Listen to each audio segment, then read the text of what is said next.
Let's talk about Jonathan Kuminga. Fuck it, just because I see that in front of me.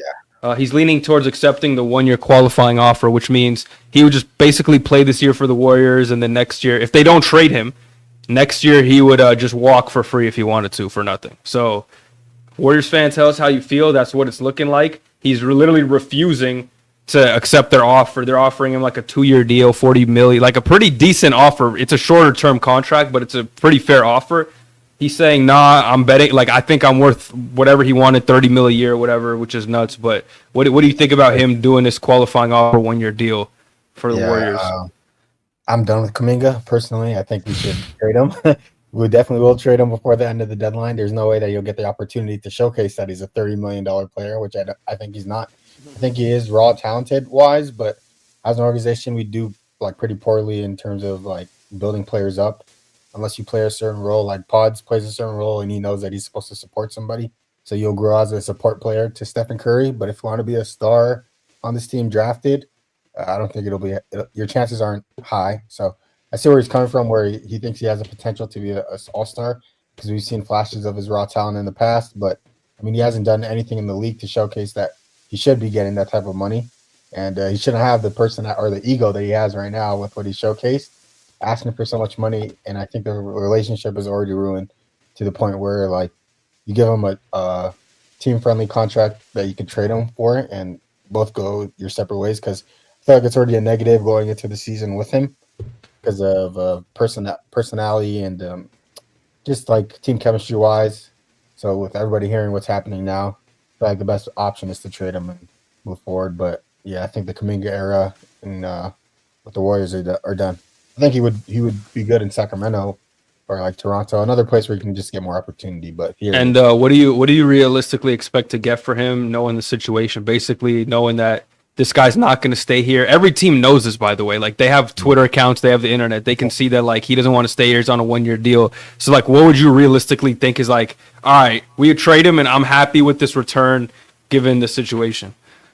If we got probably a bench player in return, someone that could actually come off the bench, give 5 to 10 minutes of good production. Because I think we're on track to sign Al Horford still, because he hasn't signed anywhere. And I like what Anthony Melton gave to us last season, and he might come back too. So I feel like getting a role player or a vet that can help like bring the team together is the best option, because that's going to give us more than what Kuminga's been giving us now. Would you trade him for Tyus Jones right now? Because the Suns have been rumored to be interested in him. Would you trade, or is Tyus Jones too low? Like, we got to go a little higher than that. Probably nice. Tyus and some picks, or Tyus and another player. Maybe some seconds. Maybe I'll get some second round pick. Sloppy seconds. Wow, I can't believe that. I do think they'll play him a couple minutes a game, or he'll be a good bench player to build up his value. We're at Tyus Jones now. Is that where we're at? That's what we're settling for. Bro, like nobody wants him. He doesn't want to be on our team. Bad vibes. I mean, I can't disagree with you. I'm just saying it's just a fall from grace. Yeah, but to be fair, we never gave him the opportunity to really grow. That's why when you say, Nick Richards, would you accept Nick Richards at this point? Nah, he wouldn't even play that much, if any at all. You need a Looney replacement. Y'all got QP now. Yeah, y'all got QP now. QP ski. Quarter pounder. QP ski. But man, did you see Draymond said that the Warriors are winning it all this year? Oh my God. Do you some believe more him? checks? First NBA player with CTE. More checks. Steph got to cash for this nigga. The only thing I can believe in is facts and what I've seen at the end of the year. For the regular season, we were like 14-2 when Jimmy and Steph were healthy, and when they were cooking. You talking about regular season, bro? Be for real, my nigga. Listen, can you look at the camera and tell me seriously? Bro, Omari, where did you go, Omari? Can you look at the camera and tell me seriously? I'm right here. Okay. I said, can you look at the camera and tell me with a dead ass face that you think the Warriors are gonna win the chip? Ew! Whoa! Jump scare. Put him full screen. Put him full screen. NBA championship this year. Bro, you could tell he don't even believe that, bro. Put this nigga full screen. Have him say it. Put him full screen. Have him say it. The Golden State Warriors are gonna win the championship in 2022. Yeah, put your face all the way. The Golden State Warriors will win the NBA championship this season. Facts. All right. I'm a believer. We're all. Dude, you don't even look like you believe that, bro. That wasn't in your heart, bro. Look at that fake ass confidence, this weak ass flex he's doing. Come on. He said, Just wait. Come on, bro. I always believe at the beginning of the season. Kirk Cook ain't no damn. No, I'm just playing. What? If I thought I was a Raptors fan, I believe we're going all the way to. Let me stop. But I think we have with 30. You know when a motherfucker doing this, it's over, bro. About to win 8 championships this year. Rubbing your hands, touching your knees. When you're doing the Birdman hand rub, not in one, not two, you know some bullshit. It's just cap for the hose. But you know what? I don't blame you for having confidence, but it's just hard to see it when you haven't done a single move this entire offseason. So it's like, what are you going to be inspired with? Every other team got better. You know what I'm saying? So I feel it. When you got 30 on your side, you always have a chance. So Here we go. Talk about 30 again. Nigga, As long as there's delusion, there's hope. Yeah, I get as it. long as LeBron is breathing, we got a chance. yeah. If you guys He could be a paraplegic. He could be a quadriplegic. No movement. We got Ozempic Luka. I don't think Yeah, nigga, you we even got a know chance. what's coming, bro. Yeah, you don't know what's coming. 30, 12, and 9.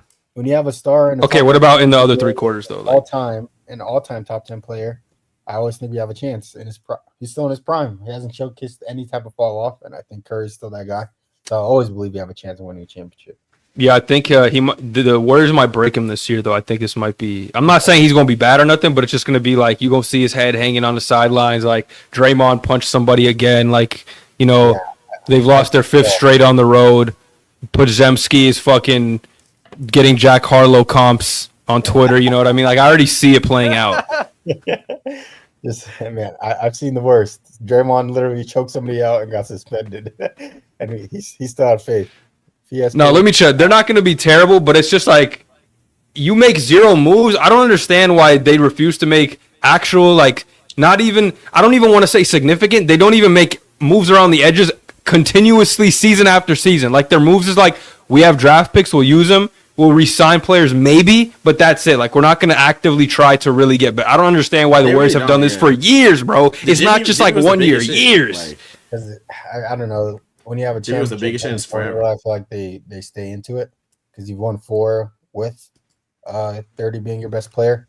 So I don't agree with that. I think Mike Dunleavy's a bad GM, and he has literally not signing anybody of any relevance into this part when the season's like less than 50 days away. It's insane to me. Like we didn't win anything. We got knocked out in the second round, and you still haven't done anything to improve the roster. That's pretty crazy. But I mean, when you have faith in players that you do have, and they've done it before, then I guess you just gotta ride with it. The rest of the West got so much better too. That's what's worse. Like it's one thing to be like, in the old days, you could be like on a second round team. We just gotta tweak a little bit, and then maybe we can make it next. But like now it's like nigga, especially this year, like just for this offseason, like so many West teams got better. So it's just like for the fact that the Warriors were like mid, and then like just never did anything after that.